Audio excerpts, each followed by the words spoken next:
Tuhan adalah gembalaku, takkan kekurangan aku. Ia membaringkan aku di padang berumput hijau. Saudara-saudara yang terkasih di dalam Kristus, selamat pagi. Salam jumpa lagi dalam Sabda Siap Saji. Jumat 12 April 2024, hari biasa pekan kedua Paskah. Marilah kita berdoa dalam nama Bapa dan Putra dan Roh Kudus. Amin. Allah Bapa yang Maha Pengasih, Engkau membebaskan kami dari belenggu dosa melalui Putramu yang menderita di salib Putramu ini. Semoga kami pun Kau perkenankan untuk mengambil bagian dalam kemuliaan kebangkitannya. Dengan perantaran Yesus Kristus Putramu Tuhan kami, yang bersama dengan Dikau dalam persatuan Roh Kudus, hidup dan berkuasa Allah sepanjang segala masa. Amin. Tuhan bersamamu Dan bersama rohmu. Inilah Injil Yesus Kristus menurut Yohanes. Dimuliakanlah Tuhan. Pada waktu itu Yesus berangkat ke seberang Danau Galilea, yaitu Danau Tiberias. Orang banyak berbondong-bondong mengikuti Dia karena mereka melihat mujizat-mujizat penyembuhan yang diadakannya terhadap orang-orang sakit. Yesus naik ke atas gunung dan duduk di situ dengan murid-muridnya. Ketika itu Paskah, hari raya orang Yahudi, sudah dekat. Ketika Yesus memandang sekelilingnya dan melihat bahwa orang banyak berbondong-bondong datang kepadanya, berkatalah Ia kepada Filipus, "Di manakah kita akan membeli roti sehingga mereka ini dapat makan?" Hal itu dikatakannya untuk mencobai Dia, sebab Ia sendiri tahu apa yang hendak dilakukannya.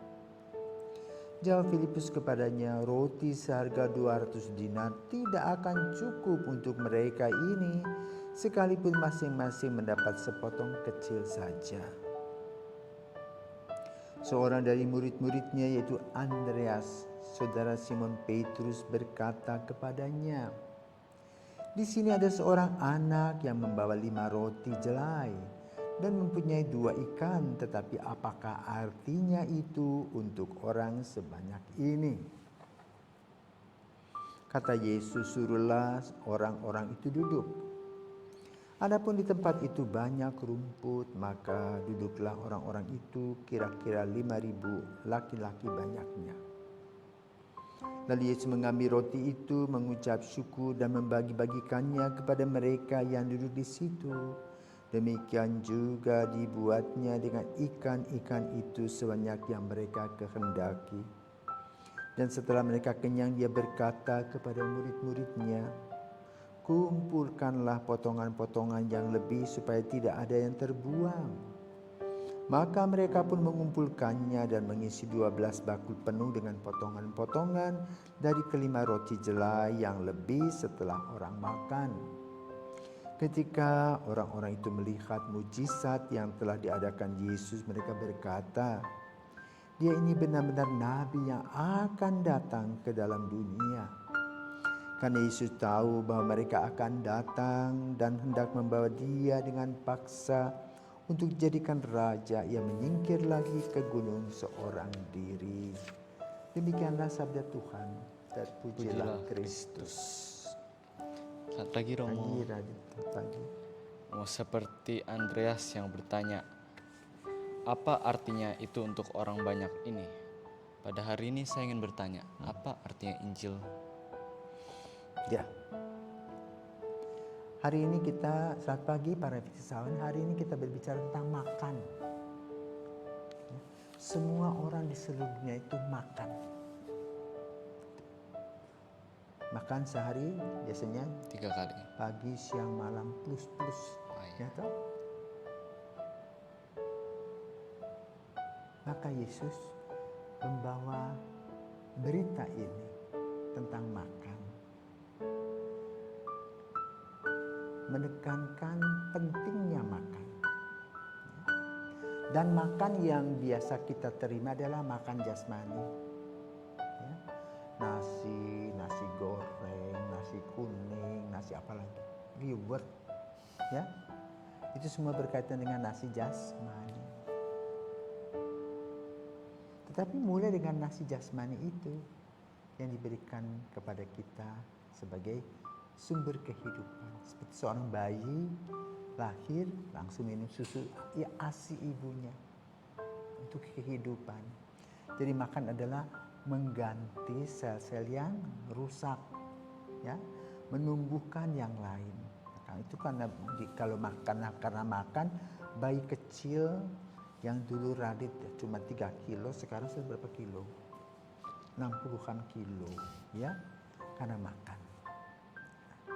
Nah, konteksnya itu makan, memberikan kehidupan, mengganti yang sel-sel yang rusak.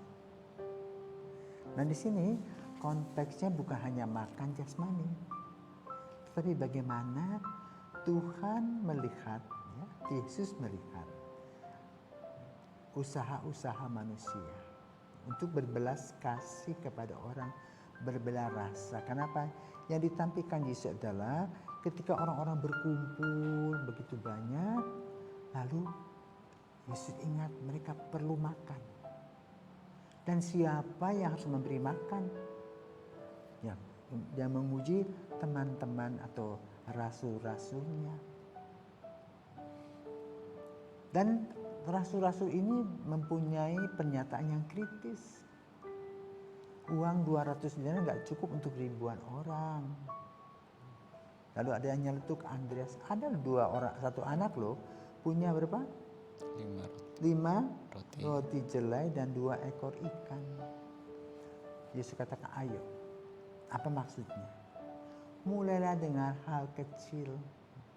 Berkat yang kecil yang diserahkan kepada Tuhan, yang diberkati Tuhan akan terus bertumbuh. Tidak pernah habis. Maka kemudian iman itulah yang diolah. Bagaimana Andreas percaya, dia minta pada anak itu 5 roti dan 2 ikan itu, lalu Yesus memberkati. Dan semua orang bisa makan. Jadi makan, rezeki, seperti doa yang diajarkan Yesus, ya, berikanlah kami rezeki pada hari ini, itu dilaksanakan oleh semua orang di dunia ini. Makan jasmani. Kedua, usaha-usaha orang tua. Ya. Dari hal-hal yang kecil diusahakan, dikembangkan menjadi besar, supaya bisa dimakan oleh satu keluarga. Dan setiap hari orang tua menggali rezeki untuk memberikan anak-anak makan. Ya, bukan hanya makan, tapi juga sandang, pangan, papan. Tetapi di lain sisi, makan juga adalah makan rohani. Kita tidak cukup makan jasmani, tetapi juga makan rohani. Itu tadi percaya kepada Tuhan. Karena Tuhan memberkati, maka semuanya akan tercover dengan baik. Kesehatan, ya, semua. Inilah yang mau ditekankan kita pada hari ini. Bahwa tanpa Tuhan, rezeki kita tidak ada. Bersama dengan Tuhan, yang kecil bisa berkembang luar biasa. Semua orang dipuaskan karena berkat dari Tuhan. Maka sejak pagi kita bangun, kita doa, kita mengucap syukur untuk hari yang baru, dan mohon rezeki pada hari ini, agar dengan berkat Tuhan kita mendapatkan rezeki-rezeki yang bisa kita kumpulkan. Bukan hanya untuk hari ini, tetapi juga rezeki-rezeki yang kita kumpulkan untuk hari esok. Tapi tak perlu kita minta doa untuk 7 turunan, tak perlu. Ya. Kenapa? Rezeki yang kita kerjakan secara halal akan membawa kepada kita berkat yang luar biasa, kebahagiaan. Dari kerja keras kita menghasilkan sesuatu, lahir kepuasan batin. Nah, itulah yang perlu dikerjakan dalam kehidupan. Maka ke kesimpulan yang kita ambil dari cerita tadi, Orang yang belum mengenal Yesus dia mengatakan apa? Dia benar-benar nabi. Apalagi kita yang sudah percaya kepada Kristus dengan mengatakan apa? Tanpa Kristus kita bukan siapa-siapa. Tanpa Kristus kita tidak punya apa-apa. Maka mari kita bersyukur kepada Kristus yang memberikan kita berkat kesehatan sehingga kita bisa bekerja dengan baik, belajar dengan baik, bisa mengumpulkan rezeki dari hari ke hari, dari waktu ke waktu untuk kesehatan baik jasmani maupun rohani. Selamat pagi, Tuhan memberkati, selamat berkarya, selamat bekerja. Hasilnya adalah kebahagiaan. Amin. Amin.